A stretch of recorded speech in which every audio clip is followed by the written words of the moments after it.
Bismillahirrahmanirrahim. Alhamdulillah. Nahmaduhu wa nasta'inuhu wa nastaghfiruh. Wa na'udzu billahi min shururi anfusina wa sayyiati a'malina.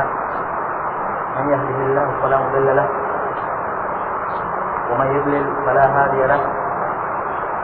Asyhadu an la ilaha illallah wahdahu la syarika lahu. وأشهد أن محمدا عبده ورسوله.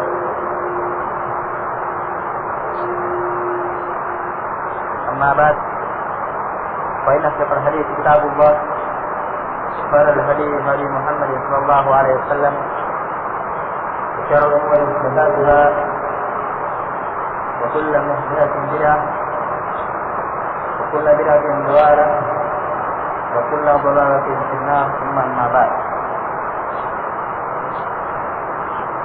Alhamdulillah, di tengah beliau menjadi obat ini, kita bersama-sama meluangkan waktu untuk melanjutkan pembahasan kita bertauhid. Nah, sebenarnya bukan jadwal saya, cuman berhubung kemarin jadwal saya kurang sebelum masa ada. Diambil. Nah,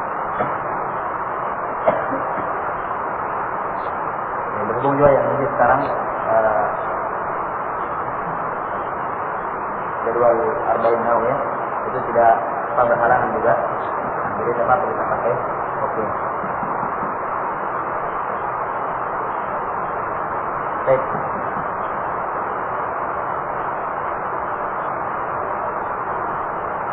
Sekarang kita masuk pada ayat selanjutnya dari bab tafsir tauhid wa syahadat la ilaha illallah. Kata Imam Muhammad bin Abdul Wahhab rahimahullahu taala, wa qawluhu, jelas orangnya, wa qawluhu wa minan nasi man yattakhidhu min dunillahi andada yuhibbunahum kahubbillah. Dan firman Allah taala, dan di antara manusia ada yang menjadikan mengambil selain Allah Subhanahu wa taala andadan, tandingan-tandingan. Yuhibbunahum kahubbillah. Mereka mencintai tandingan tersebut sebagaimana cintanya mereka kepada Allah Subhanahu wa taala. Baik. Ini ayat yang selanjutnya yang berkenaan dengan perkara atau dengan ayat ini akan semakin mempertegas penafsiran apa yang diinginkan dengan kalimat tauhid la ilaha illallah. Allah SWT firman, wa minan nas, di antara manusia. Di sini mencakup dalamnya orang-orang musyrikin, orang-orang kafirin, orang-orang kafir maupun orang-orang munafik. Di antara manusia, walaupun lebih condong atau ayat ini, konteksnya itu berhubungan dengan orang-orang musyrikin. Di antara manusia ada orang yang sifatnya yattakhidhu, dia mengambil min dunillah, selain Allah Subhanahu wa taala, andadan, tandingan-tandingan. Baik. Andadan bentuk jamak dari kata nis tandingan. Andad, tandingan-tandingan. Dan kita sudah terangkan bahwasanya andad atau mengambil nid selain Allah Subhanahu wa taala itu ada dua bentuk, ada dua hukumnya. Ada yang sampai kepada syirik akbar, mengeluarkan pelakunya dari agama Islam, dan ada yang merupakan syirik akbar, syirik kecil. Syirik akbar seperti sabda Rasulullah SAW ketika ada seorang yang mengatakan kepada beliau, Masya Allah wa syi'ta, apa-apa yang Allah kehendaki dan yang engkau kehendaki ya Rasul. Maka beliau bersabda, aja'altani lillahi niddan, apakah engkau menjadikan saya sebagai ini tandingan untuk Allah Subhanahu wa taala? Bal masya Allah wahdah, bahkan hanya kehendak Allah saja. Maka di sini Rasulullah menetapkan bahwasanya si fulan itu yang mengatakan kepada beliau masya Allah wa syi'ta, dia telah menjadikan Nabi Muhammad sebagai ini tandingan dengan Allah. Cuma ini tentunya dan syirik akbar. Tentunya syirik akbar. Tidak sampai mengeluarkan pelakunya dari agama Islam. Adapun nif yang diinginkan dalam ayat ini adalah nif yang sifatnya syirik akbar, mengeluarkan pelakunya dari agama Islam. Jadi dia mengambil nif tandingan-tandingan selain Allah Subhanahu wa taala. Artinya syirik akbar sudah. Kufur keluar dari Islam. Bagaimana bentuk ibadahnya? Yuhibbunahum kahubbillah. Mereka manusia tersebut, sebagai manusia tersebut mencintai adat, tandingan-tandingan selain Allah itu kahubbillah, seperti semisal hubbihim lillah. Takdirnya begitu. Seperti kecintaan mereka kepada Allah Subhanahu wa taala. Baik. Syahid, pokok pembahasan hubungan ayat dengan ba itu dalam firman Allah Subhanahu wa taala, yuhibbunahum kahubbillah. Mereka orang musyrikin tersebut mencintai tandingan-tandingannya sebagaimana mereka mencintai Allah Subhanahu wa taala. Hubungannya dengan bab jelas bahwasanya ibadah yang dipalingkan kepada Allah Subhanahu wa taala yang mengeluarkan seorang dari Islam itu cukup dengan ibadah hati. Artinya walaupun sekedar ibadah hati diserahkan kepada Allah Subhanahu wa taala, maka sudah cukup untuk mengkafirkan dirinya. Sudah cukup untuk mengeluarkan dia dari agama walaupun dia tidak mengamalkan, tidak mengucapkan. Walaupun dia tidak sujud, tidak menyembelih, tidak mengucapkan ini dan itu dari kata kekufuran, baru hatinya yang bermain, bekerja, berkeyakinan dengan keyakinan yang kesyirikan, maka sudah cukup mengeluarkan dia dari agama Islam. Lihat ini caranya orang itu. Dia bentuk sembahannya seperti Allah itu mengambil tandingan selain Allah, tidak dalam bentuk menyembelih selain Allah Subhanahu wa taala. Tidak dalam bentuk sujud, rukuk, berdoa, tawakal, takut. Tapi cukup dengan penyamaan cinta pada selain Allah Subhanahu wa taala dan Allah Subhanahu wa taala. Dan ini asal atau inilah inti dan hakikat kecintaan tersebut. Nah, berkata orang-orang dalam neraka Jahannam, orang kafir di dalamnya, "Tawallahi in kunna lafi dhalalin mubin, nusawwikum bi rabbil alamin." Dia berkata kepada tokoh-tokoh, pimpinan-pimpinan atau orang-orang yang disembah di dunia dengan Allah Subhanahu wa taala. Dia berkata, demi Allah, sungguh kami betul-betul berada dalam kesesatan yang sangat nyata. Kenapa? Karena kami samakan kalian, taswiyah, menyamaratakan kalian dengan Allah Rabbul Alamin. Maka apa saja? Lisan. Makanya lisan, kalimat waw, Masya Allah, wasita, wawnya menunjukkan penyamarataan, perasaan. Perbuatan, sujud kepada Allah, solat sujudnya kepada Allah, menyembelih kepada Allah, kemudian menyembelihnya kepada Allah Subhanahu wa taala. Hati, cintanya kepada Allah sama seperti hati cintanya kepada Allah, takutnya kepada Allah sama seperti takutnya kepada Allah, dan seterusnya.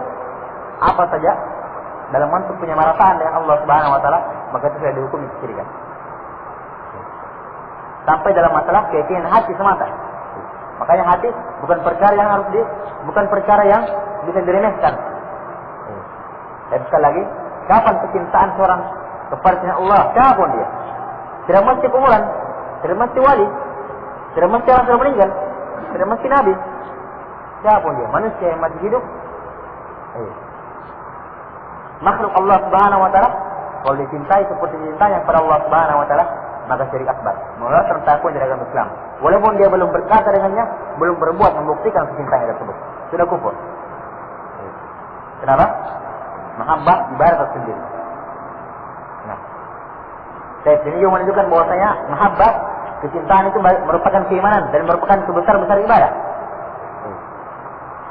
Bagaimana tidak?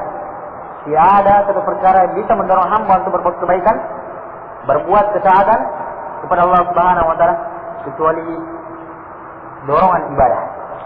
Apa dorongan? Mahabbah, kecintaan kepada Allah Subhanahu wa taala. Baik. Kemudian dari ayat ini kita juga bisa mengambil istinbat, petikan hukum yang sangat penting, bahwasanya orang-orang musyrikin itu cinta kepada Allah Subhanahu wa taala. Cinta juga kepada Allah Subhanahu wa taala. Ya? Mereka yuhibbunahum. Orang musyrikin tersebut mencintai sembahannya itu. kahubbillah, bagaimana mereka cinta kepada Allah. Artinya mereka punya cinta kepada Allah. Bahkan kalau kita lihat dari konteks ayat, kecintaan mereka kepada Allah, kecintaan yang sangat besar, kecintaan yang sangat hebat, kecintaan yang sangat mendalam. Tapi sayang, sifat-sifat cinta tersebut dipalingkan juga kepada Allah Subhanahu wa taala. Diarahkan juga kepada Allah Subhanahu wa taala. Maka ini dikategorikan kesyirikan. Lihat bagaimana kecintaannya dalam orang musyrik kepada sembahannya itu. Jin, apa jin? Nah, jinnya datang, suruh begini, suruh begitu, darah ini, darah itu. Nah, dekat itu. Atau guru-gurunya, syekh-syekhnya, kayak tarekat Sufia. Kalau dia minta begini, minta begitu, serahkan ini, serahkan itu, laksanakan yang itu, jauh itu. Berdasarkan betul, cinta kepada sini. Nah, dukun, laksanakan ini pantangannya, jangan laksanakan. Laksanakan betul itu, dijauh betul arahnya. Cinta. Besar kecintanya kepada Allah Subhanahu wa taala. Dan jadi sangat besar kecintanya kepada Allah Subhanahu wa taala, yang mana besar kecintanya kepada Allah persis sama seperti kecintanya kepada Allah Subhanahu wa taala. Yang menunjukkan kecintaan dia kepada Allah besar juga. Kenapa? Karena sama kecintanya kepada Allah. Nah, kalau mau lihat bagaimana besarnya kecintanya orang musyrikin kepada Allah, lihat bagaimana besarnya kecintaan dia kepada Allah itu. Kalau kita lihat gerak-gerik mereka itu cinta betul itu kepada Allah itu, semuanya. Sekaligus menunjukkan begitu pula besarnya dia kecintanya kepada Allah Subhanahu wa taala. Tapi dengan tanda sini. Mana kafir dengan cintaan tersebut? Kenapa? Karena diratakan, disamakan antara Allah Subhanahu wa taala dengan selainnya. Baik. Ini penafsiran yang paling kuat di kalangan para ulama yang ditafsirkan oleh Syekh Hussein, dipasang oleh Syekh Hussein bin Taimiyah, bahwa mana ayat yuhibbunahum kahubbillah, yaitu orang musyrikin mencintai sembahannya selain Allah kahubbillah, sebagaimana cintanya mereka kepada Allah. Nah, sebagaimana cintanya mereka kepada Allah Subhanahu wa taala. Baik.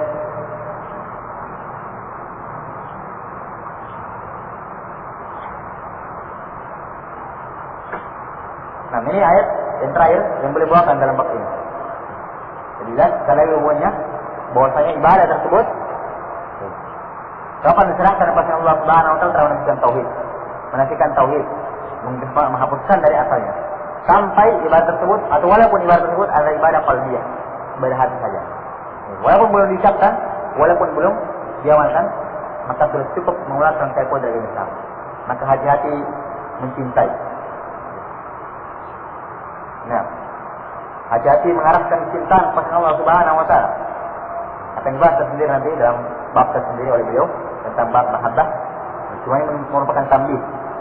Sebagaimana kemarin ketaatan, hati-hati taat kepada Allah atau hati-hati taat kepada Rasul sallallahu alaihi wasallam. Kenapa? Ketaatan yang berlebihan mengantarkan pelakunya dalam kategori syirik taat. Demikian pula hati-hati mencintai Allah Subhanahu wa taala. Hati-hati mencintai Rasul sallallahu alaihi wasallam. Cintanya bisa mengarah kepada syirkul mahabbah, syirikan dalam masalah mahabbah. Nah, jadi itulah kecintaan seorang muslim. Lanjutan ayatnya, walladzina amanu ashaddu hubban lillah. Dan adalah orang-orang yang beriman sangat dalam kecintaannya kepada Allah Subhanahu wa taala. Sangat dalam kecintaannya kepada Allah Subhanahu wa taala. Sampai dia tidak mencintai siapapun juga kecuali karena cintanya dia kepada Allah Subhanahu wa taala. Semua kecintaan dia kepada makhluk dibangun kecintaan dia kepada Allah Subhanahu wa taala. Dan siapa saja yang mencintai makhluk, orang tuanya ke dia, pemerintahnya ke dia, istrinya ke dia, anaknya ke dia, sahabatnya ke dia, kalau kecintaan dia dibangun oleh kecintaan kepada Allah Subhanahu wa taala, maka jangan harapkan sekali akan terputus di tengah jalan, tidak akan sampai kepada Allah Subhanahu wa taala. Allah Azza wa Jalla firman, "Wa anna ila rabbikal muntaha." Dan hanya kepada Tuhanmu lah berakhirnya segala sesuatu. Kata para ulama, maka kecintaan, pengagungan, harapan, takut kepada Allah Subhanahu wa taala kalau dibangun di atas selain Allah Subhanahu wa taala, maka tidak akan ada yang sempurna, tidak akan ada yang kekal. Kecintanya akan terputus, harapannya akan terputus, takutnya akan terputus, tidak akan sampai pada ujungnya. Kenapa? Tidak dibangun kecintaan kepada Allah Subhanahu wa taala. Tapi sebaliknya, kecintaan pada makhluk siapapun dia, tapi kalau dibangun kecintaannya kepada Allah Subhanahu wa taala, maka kecintaannya dia ini akan berlangsung terus sampai hari kiamat, bahkan sampai dia masuk dalam surga Allah Subhanahu wa taala. Makanya kata Allah Subhanahu wa taala dalam Al-Qur'an, "Al-akhillau ba'duhum li ba'din aduwwan illa al-muttaqun." Al-akhillau yawma idzin ba'duhum li ba'din aduwwan illa al-muttaqun. Illa al-muttaqin. Nah, al-akhilla ini bukan artinya al-ahibba. Al-ahibba dari kata habib. Habib itu kecintaan, cuman masih dalam jenjang rendah. Ibnu Qayyim rahimahullah ta'ala menyebutkan jenjang mahabbah itu 10 tingkatan. Mahabbah kalau salah, habib itu mahabbah. Berarti ini adalah habibku, kecintaanku. Maka dia kalau salah jenjang ketiga atau jenjang keempat. Jenjang yang penting dari jenjang mahabbah, tingkatan ke-10 itu jenjang khullah. Makanya Ibrahim dikatakan Khalilur Rahman, khullah, kekasih Ar-Rahman, kecintaan Ar-Rahman. Jadi sama artinya Khalid dengan Khalil sama, cuman kecintaannya lebih dalam Khalid itu. Di sini Allah menyatakan al-akhillah, orang yang saling berkhullah, berkasih sayang dan yang sudah sayang pada puncaknya. Dan dikatakan al-ahibba, yang saling mencintai tapi kecintaannya sekedar biasa-biasa saja. Tapi sampai jenjang khullah itu di dunia. Pada hari kiamat, sebagian antara mereka dan sebagian yang lain, tentunya di dunia saling merupakan khalil satu dengan yang lainnya, aduan, saling bermusuhan pada hari kiamat. Kenapa? Ternyata khullahnya, kecintaan di muka bumi ini tidak dibangun dengan kecintaan dia kepada Allah Subhanahu wa taala. Terputus seluruhnya. Aduan, bermusuh-musuhan di akhirat. Illa al-muttaqin, kecuali orang-orang yang bertakwa, yang kecintaannya dibangun atas kecintaan kepada Allah Subhanahu wa taala. Baik. Dan pembahasan tentang mahabbah akan dibahas sendiri oleh beliau rahimahullah taala. Nah, kemudian hadis yang terakhir dalam bab ini, wa fi sahih an Nabi sallallahu alaihi wa alihi wasallam annahu qala man qala la ilaha illallah wa kafara bima yu'badu min dunillah haruma maluhu wa damuhu wa hisabuhu ala Allah azza wa jalla.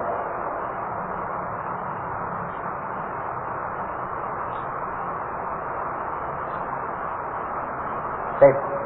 Dari dalam as-sahih, sahih yakni sahih al-Bukhari, dari Nabi sallallahu alaihi wasallam, bahwasanya beliau bersabda, man qala la ilaha illallah, siapa yang berucap la ilaha illallah, wa kafara bima yu'badu min dunillah, dan dia mengkafiri semua yang disembah selain Allah, harum maluhu wa damuhu, haram hartanya untuk dirampas dan haram darahnya untuk ditumpahkan, wa hisabuhu ala Allah azza wa jalla, dan hisabnya atas Allah azza wa jalla. Nah,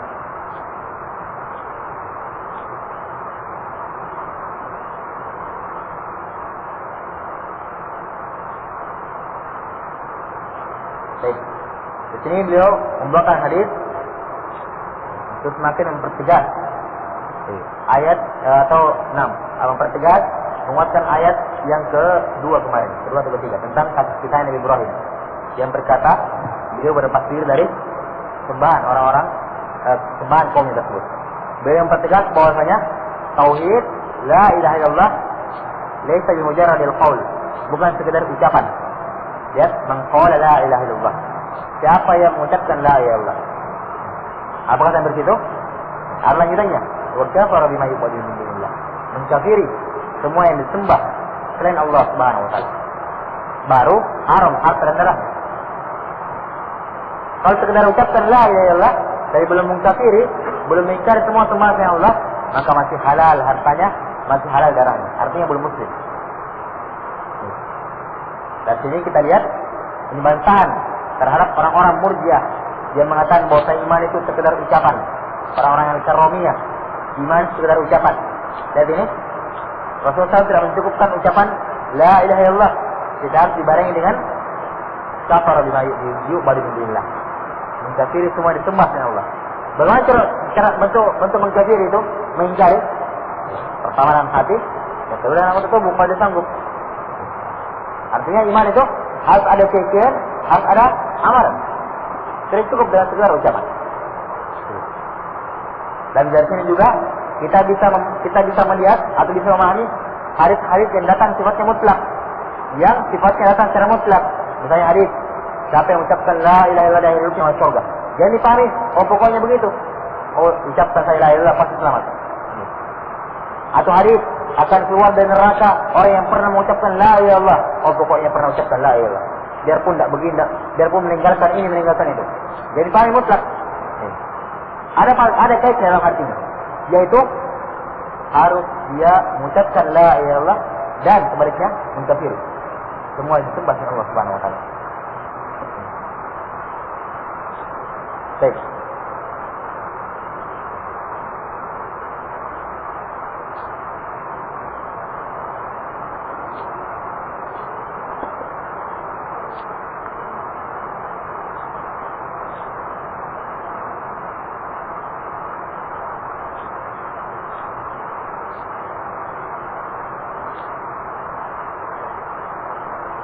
Baik. Jadi jelas ya. Bahwa saya menkafiri atau berla ilaha illallah tidak cukup dengan sekedar mengucapkan. Jadi jangan sekarang paham Murji'ah ini tersebar di tengah-tengah kaum muslimin sampai ke orang awam. Dikiranya sekedar mengucapkan la ilaha illallah sudah bisa selamat. Tidak bisa ini dan itu. Walaupun dia meninggalkan salat, dia meninggalkan ini dan itu, laksanakan larangan ini, larangan itu. Kenapa? Kenapa? Karena dia berdalilkan dengan hadis-hadis, dia menunjukkan keutamaan la ilaha illallah, tapi sifatnya mutlak. Siapa yang mengucapkan la ilaha illallah masuk surga. Dan jangan dipahami seperti itu. Hadisnya ini, siapa yang mengucapkan la ilaha illallah dari hidupnya akan masuk surga, sama seperti sabda Rasulullah, al-hajju Arafah. Haji itu wukuf di Arafah. Karena katanya, apakah haji itu kegiatannya cuma wukuf di Arafah ya? Hah? Tidak, banyak yang lain. Antar jumrah, bermalam di Muzdalifah, ya kan? Sa'i antar Safa dan Marwah, iya.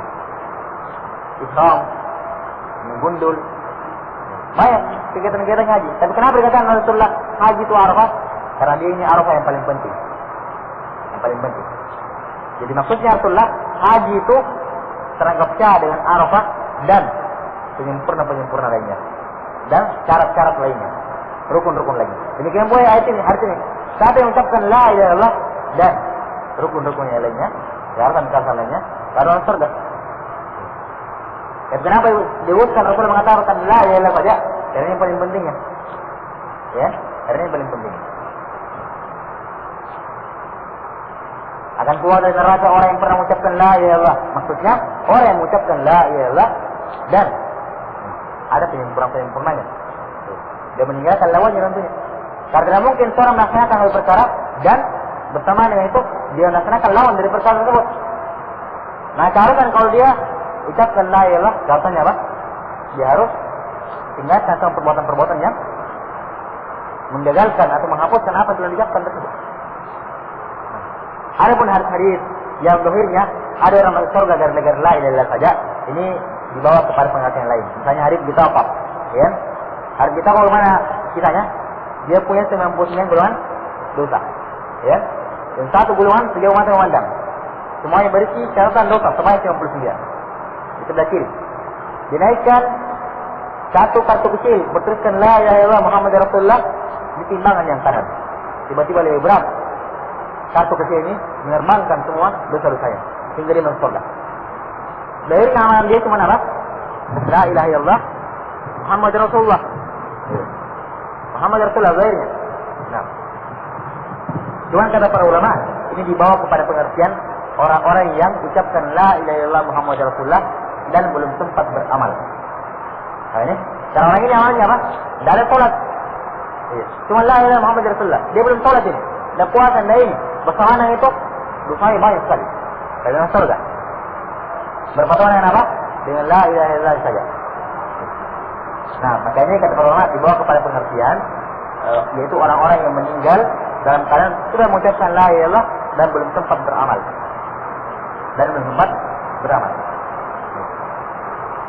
Atau seperti kisahnya seorang penggembala kambing itu, yang Rasulullah SAW mau pergi perang. Kemudian di tengah jalan bertemu dengan penggembala kambing, dia nanti Nabi SAW ikut perang. saya ingin berperang. Kata beliau, apa kamu sudah Islam? Dia menjawab belum. Kamu dia masuk Islam dulu. Akhirnya dia masuk Islam dan minta didoakan oleh Nabi SAW agar di perang tersebut dia meninggal. Dia mati, dia wafat dan tombak menembus ke dahinya. Maka Rasulullah doakan pengembalian yang tersebut. Maka mereka pun berangkat berperang. Singkat kata setelah selesai peperangan, Rasulullah memerintahkan untuk mencari pengembalian yang tersebut. Dan sebagaimana doa beliau, pemuda tersebut meninggal dalam keadaan tombak menembus ke dahinya. Maka Rasulullah mengatakan, laki-laki ini atau orang ini masuk surga dalam keadaan belum pernah sujud kepada Allah Subhanahu Wa Taala. Jadi dibawa kepada pengertian ini, dia masuk surga, itu dia Islam, meninggal dalam keadaan belum pernah beramal, belum sempat beramal. Nah, baik. Kemudian dikatakan saat yang mengucapkan ini dan mencapiri semua teman dengan Allah Subhanahu Wa Taala, maka haram harta dan darahnya untuk dirampas. Nah, kenapa? Karena dia sudah jadi Muslim. Sudah jadi Muslim. Menunjukkan ini dua syarat masuk Islam yang soal. Saya pernah mendengar sebuah pertanyaan yang soal sekali. Ada orang katanya sudah mualaf masuk Islam sudah puluhan tahun begitu, 20 tahun, 10 tahun. Dia bertanya pada sebuah acara keagamaan begitu. Nah, katanya saya sudah masuk Islam ini sudah lama. Dan ketika saya mengikuti Idul Adha, saya mengikuti Idul Adha, masih ketika saya menyembelih, saya masih merasakan itu. Katanya darahnya Yesus. Artinya dia masih merasakan begitu. Darahnya Yesus atau dikatakan Nabi Isa ketika disembelih. Makanya perasaan itu yang katanya. Ini bila cat kufur orangnya. Dan pengakuan. Kalau dia mati, kalau bentuk-bentuk seperti itu, artinya dia belum berlepas pada agama yang dahulu. Belum berlepas pada tagut. Belum mencabir tagut. Nah, pada Islam, Al-Quran telah memastikan Nabi Isa tidak mati. Dari sembelih. Wa ma qataluhu wa ma salabuhu walakin syubbiha lahum, kata Allah Subhanahu Wa Taala. Mereka orang Yahudi tidak membunuh Nabi Isa dan tidak pula memsalibnya, tapi diserupakan. Artinya ada orang lain dibuat mirip sama beliau, sehingga orang lain tersebut yang disalib oleh mereka. Sudah. Ini sudah puluhan tahun dari Islam. Nah, begitu pula orang pernah bertanya tentang ditanyakan kepada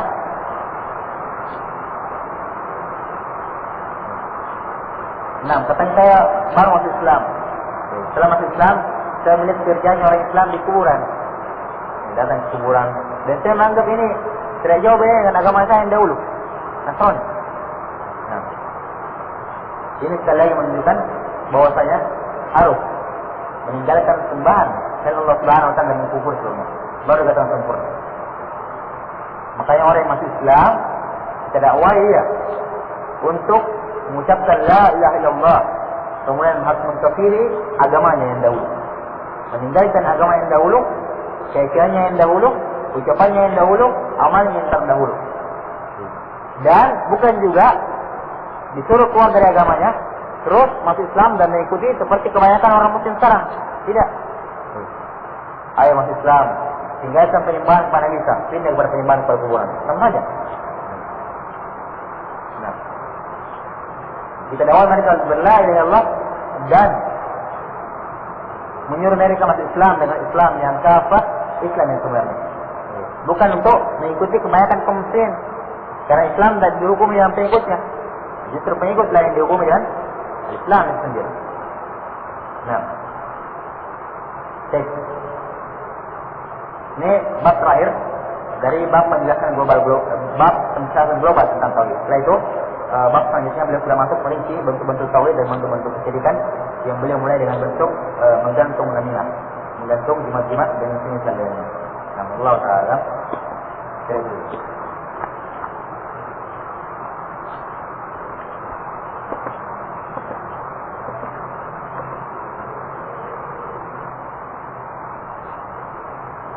Atau membeli anak ayam yang telah dihirup sejak kembang untuk mengubah warnanya. Ayamnya dipirang.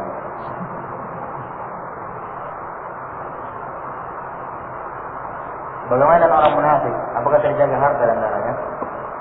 Kalau dia tidak menampakkan penyisakannya, maka asalnya semua orang kafir tidak terjaga harta darahnya. Cuman kalau dia tidak menampakkan, dan semua itu nanti perkara hati, kan gitu. Nifaq akbar yang mengkafirkan itu, kalau nifaqnya nifaq amali tidak mengkafirkan. Nah, tetap muslim, tuan kurang imannya. Dan kalau nifaqnya nifaq itikadi yang mengkafirkan, ini dia. Asalnya kita tidak tahu dia nifaq atau tidak, ya kan? Sampai dia menampakkan amalannya, menampakkan perbuatan nifaqnya. Kalau dia menampakkan perbuatan nifaqnya, maka diperangi oleh imam kaum muslimin, pemimpinnya kaum muslimin, kalau tidak ada fitnah. Ya, Rasulullah tidak memerangi orang munafikin. Para jelas itu Abdullah bin Ubay bin Salul itu munafik. Beliau karena takut adanya fitnah. Nanti dikira para Nabi Muhammad SAW membunuh sahabatnya sendiri. Karena orang luar Islam kan apa tahu yang munafik dengan tidaknya. Dan dia gabung dengan Nabi. Nah, sehingga dikira nanti beliau membunuh sahabatnya sendiri. Nah, banyak mengkafir seperti itu. Nah, kecuali kafir-kafir seperti kafir harbi, kafir zimmi, kafir musta'man, kafir muahad, itu haram semua darahnya dan hartanya itu dilimpahkan. Nah, tinggal di negeri kaum muslimin, dia masuk ke negeri kaum muslimin dengan pengamanan negara, artinya dengan jaminan dari negara, itu semua tidak boleh diganggu harta darah. Termasuk orang kafir yang haram, jadi darah dan hartanya.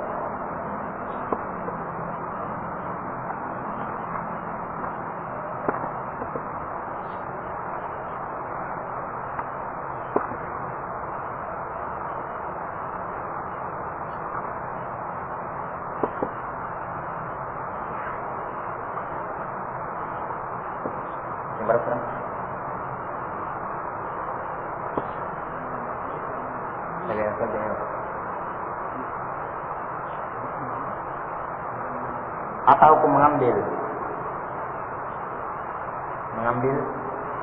menolak atau minta uang pada ipar yang perempuan atau laki-laki?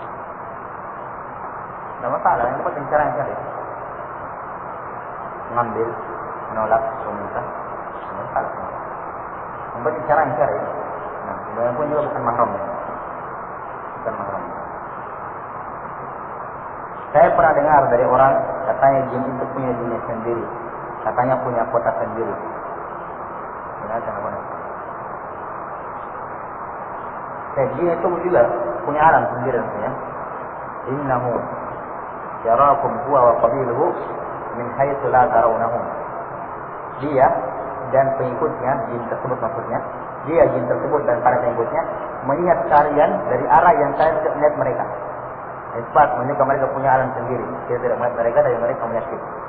Nah, adapun kota sendiri, Allah alam tentang hal tersebut. Yang jelas jin setahu saya hidup di sama di dunia ini juga, di Makassar. Sini ada semua, cuman alamnya saja berbeda. Artinya tidak nampak. Makanya dia tinggal di rumah kosong. Ada kan di WC jin tersebut. Artinya dia sama di tempat tinggal kita sebenarnya sama. Nah, kalau dikatakan kota sendiri, Allah alam ini butuh isbat, butuh dalil untuk mengatakan hal tersebut, karena ini perkara baik. Nah, dengan saya lihat dari pembahasan para ulama tentang hal itu, menunjukkan mereka ikut berbaur dengan manusia sebenarnya. Seperti yang diceritakan sebagian ustaz, Syekh Mukbil rahimahullah taala, kadang hadir di pelajaran beliau sebagian jin, mengikuti pelajaran beliau. Nah, bahkan beliau punya ceramah khusus nasihati ilal jin, nasihat kepada kaum jin.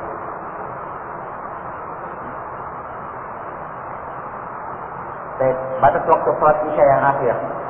Batas waktu sholat isya yang akhir itu ada dua. Ada akhir waktu yang sifatnya ikhtiari, ada waktunya yang sifatnya darurat.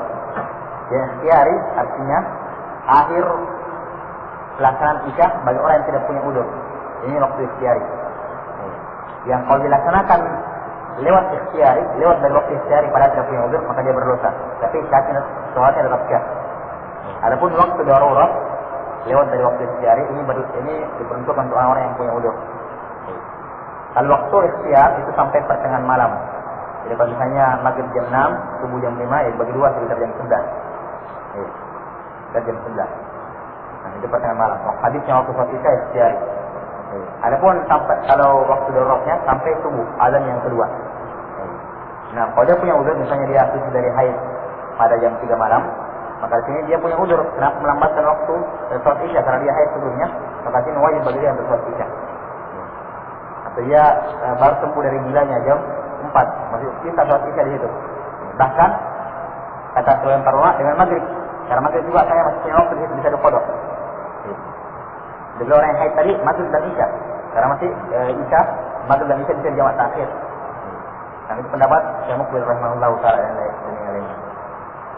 Adapun kalau tidak punya uzur, dia undurkan sampai jam 11. Kalau memang itu pertengahan malamnya, maka dia berdosa tapi sholatnya tetap sah. Ana memberitahukan seseorang tentang hadis Rasulullah SAW yang intinya menyatakan bahwasanya suara orang-orang yang bisa dikubur didengar oleh seorang makhluk kecuali jin dan manusia. Tapi dia mengatakan bahwa seorang peneliti Prancis menyimpan semacam alat perekam dalam tanah. Lalu terdengar suara sisnya tersebut, akhirnya ia masuk Islam.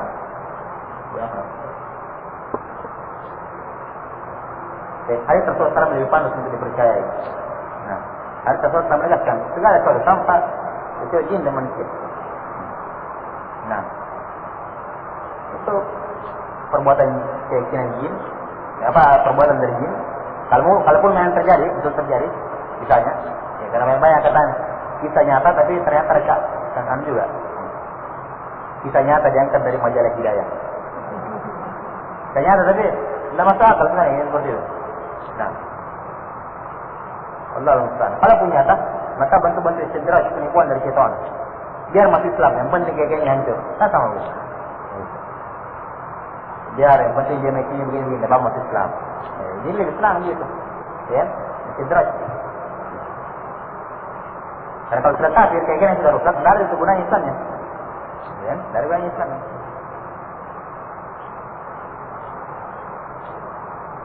Apa perbedaan jin, syaitan dan iblis? Yang saya tahu Allah alam, jin itu nama paling umum, yang paling umumnya begitu. Jin terbagi dua, ada jin yang baik, muslim, ada jin yang jahat. Jin yang jahat itu dinamakan syaitan. Walaupun jin juga nama itu cuma diistilahkan padanya nama syaitan. Kalau jin yang baik jangan dikatakan dari syaitan, ya kan jin muslim. Ya. Kalau jin yang jahat namanya dari syaitan. Adapun iblis pimpinannya jin yang jahat. Dan inilah dia yang awal di zamannya Nabi Adam sampai hari kiamat nanti. Baru dia akan dicabut nyawanya. Nah, Allah Allah.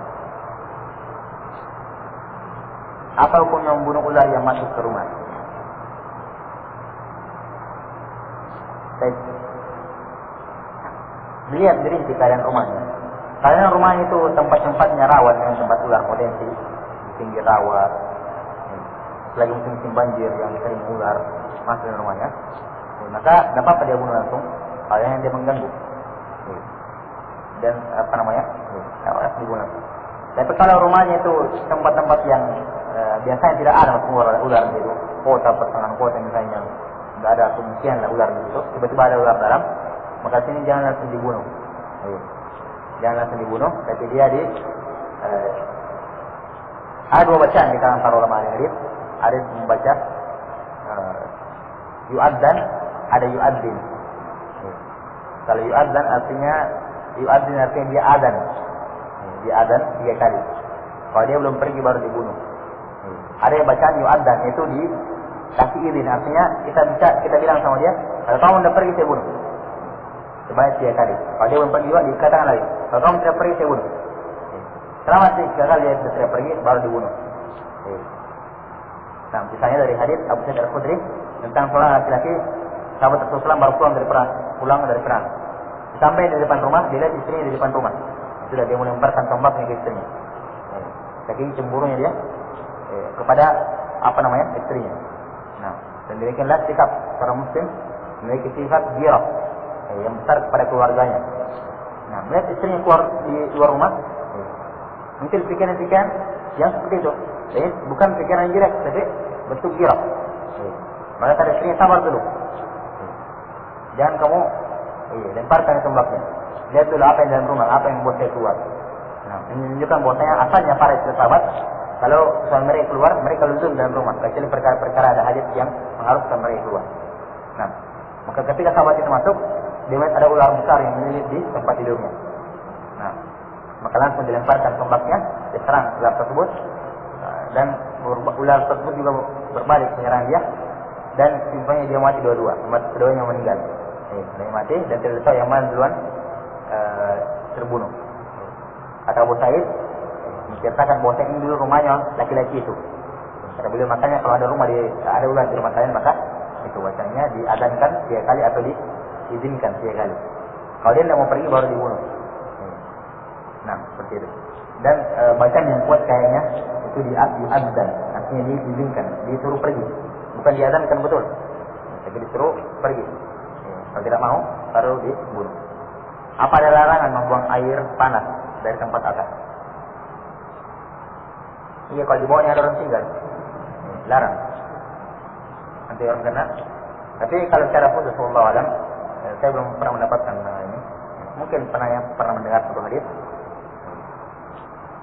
Jelas saya sendiri belum pernah lihat. Ini apanya? Di seorang berhati-hati dalam benda-benda, perkara-perkara yang berbahaya yang bisa mengeluarkan orang seperti ini tadi.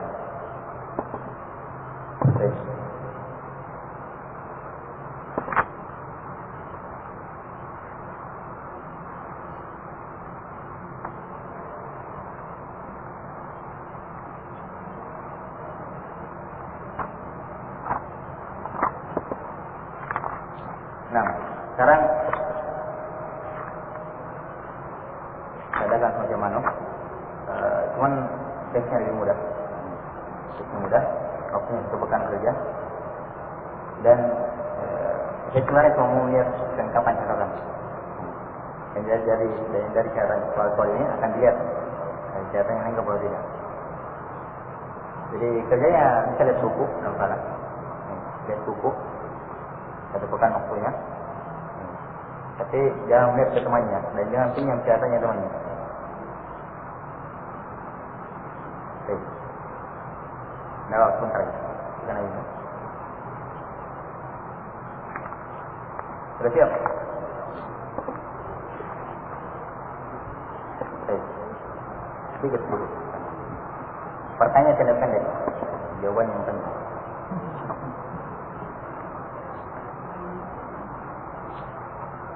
Baik, yang pertama.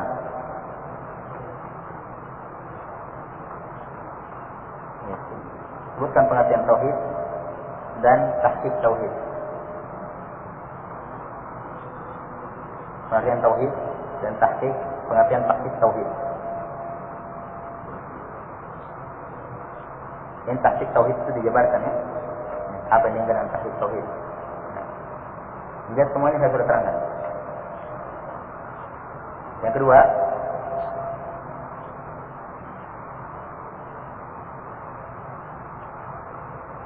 sebutkan keutamaan tauhid serta dalilnya.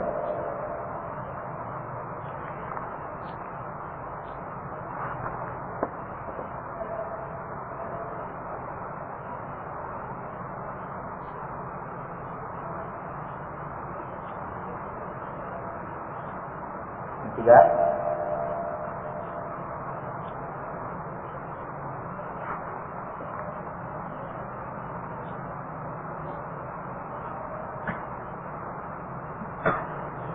pengertian syirik, pembagiannya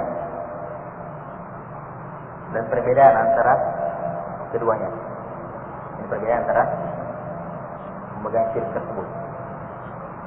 Ada perbedaan dan persamaannya. Ada persamaannya. Persamaan dan perbedaannya. Selanjutnya, bahaya kesyirikan, sebutkan bahaya kesyirikan serta dalil.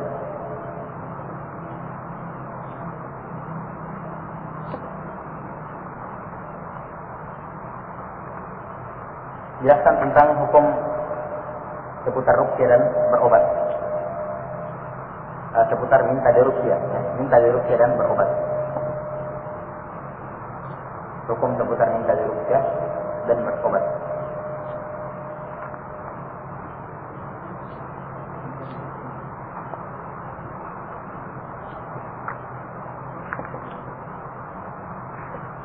Seputar ruqyah dan berobat.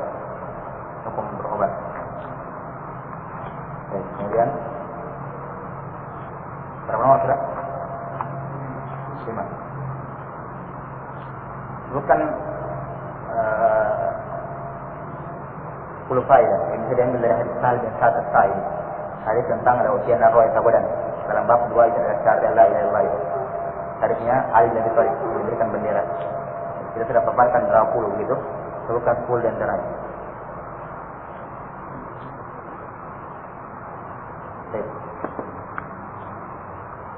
Sebutkan syarat-syarat dakwah dengan Allah Subhanahu wa taala. Selanjutnya sebutkan syarat-syarat dakwah di jalan Allah Subhanahu wa taala.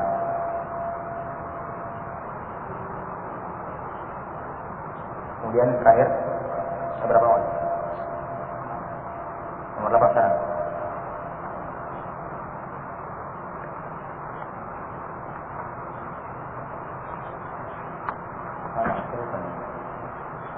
Nomor 8.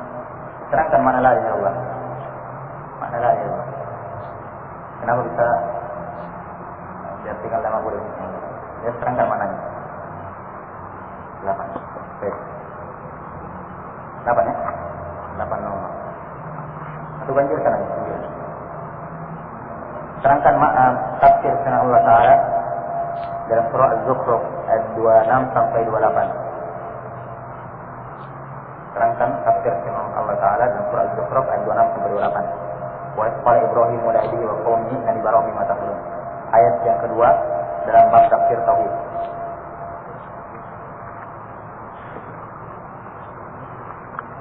Baik.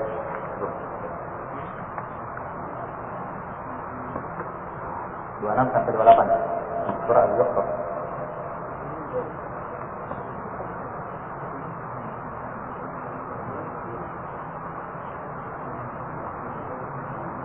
Itu ya, 9 nomor.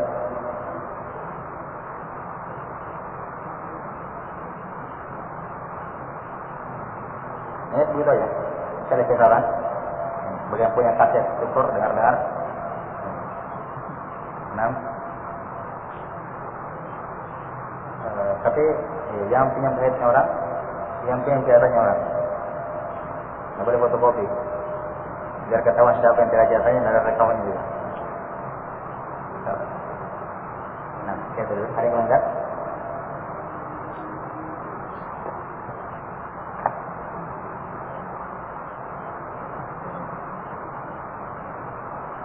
Kalau harusnya di itu, Subhanallah, Alhamdulillah, la ilaha illa anta astaghfiruka wa atubu ilaik. Alhamdulillah ya Rabbil alamin.